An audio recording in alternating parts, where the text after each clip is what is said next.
क्या प्रॉब्लम बहुत होती है, रिलैक्स नहीं मिल पाता, रात को 1:30 बजे तो कनेक्टिविटी खत्म हो जाती है teacher. Hello everyone, myself Gaurav Madhu. मैं लास्ट 14 ईयर से बच्चों को टीच और मेंटर कर रहा हूँ। एक स्टूडेंट का सवाल ये था कि क्या सर मुझे 10th क्लास के बाद अपने होम टाउन से दूर किसी एक पर्टिकुलर स्टेट या एक पर्टिकुलर सिटी के अंदर एडमिशन ले लेना चाहिए, जिससे कि मुझे उस स्टेट या सिटी का रिजर्वेशन मिलेगा।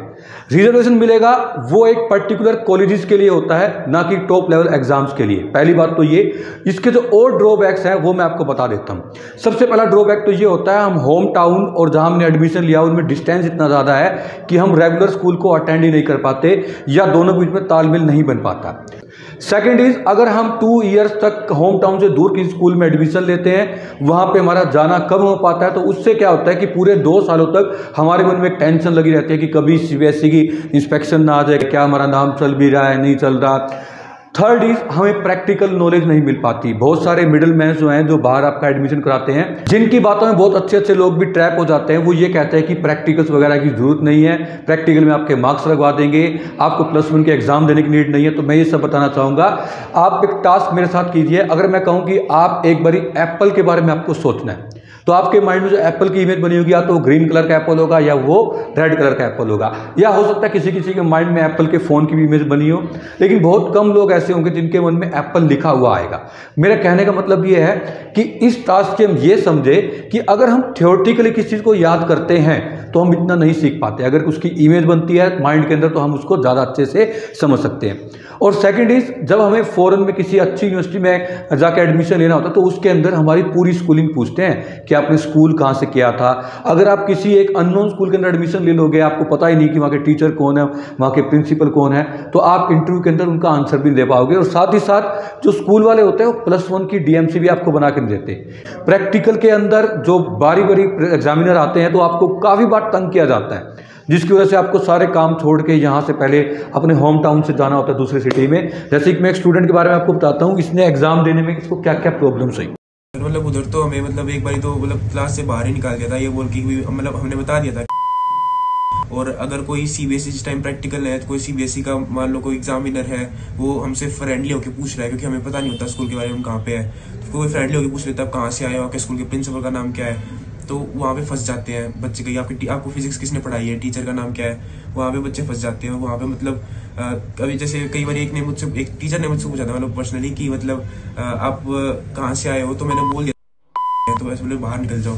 एग्जाम टाइम में नींद आती है बहुत सारा एग्जाम टाइम में, क्योंकि सोए नहीं होते, क्योंकि एक तो जैसे रात सुबह 1:30 बजे उठना होता है, तो 8-9 बजे तक लेटते हैं यूजुअली, और अगर उससे पहले लेटते तो नींद वैसे भी नहीं आती, और कई बार तो पूरी रात नींद नहीं आती। इंग्लिश वाले पेपर में ऐसा ही हुआ था मेरे साथ, पूरी रात नींद नहीं आई थी, और ना मेरी फैमिली को, किसी को भी।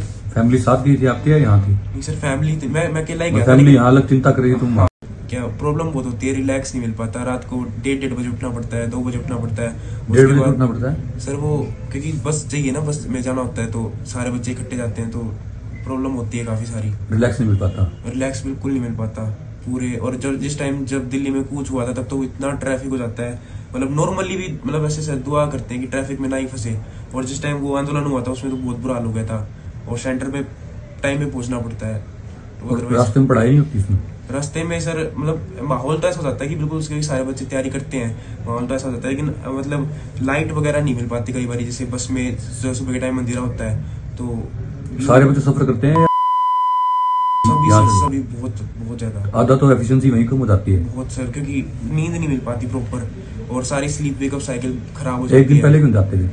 एक दिन पहले जा नहीं जाता ना वहाँ पे, क्योंकि पहले से ऐसे मतलब पहले से जो रूट है जहाँ पे उनको जाना होता है वो सब कुछ पहले से फिक्स होता है, और कहाँ रुकना है वो सब फिक्स है, तो वो प्रॉब्लम आती है।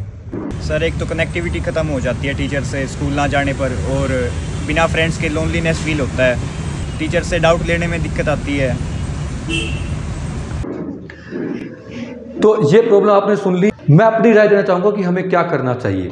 इसकी बजाय अगर हमने 10th जहाँ से किया उसी स्कूल के अंदर ही रहें जिसमें हमारे पुराने टीचर होंगे। कहते भी हैं जिस प्रकार से झील सूखने के बाद भी नमी नहीं छोड़ती, उसी तरह से जो हमारे स्कूल के टीचर होते हैं वो हमारे भले के बारे में सोचना नहीं छोड़ते। सो ओनली अगर हम रिजर्वेशन के लिए ही बाहर एडमिशन ले रहे हैं तो सबसे पहली बात तो ये टॉप लेवल एग्जाम के अंदर रिजर्वेशन चलता ही नहीं है।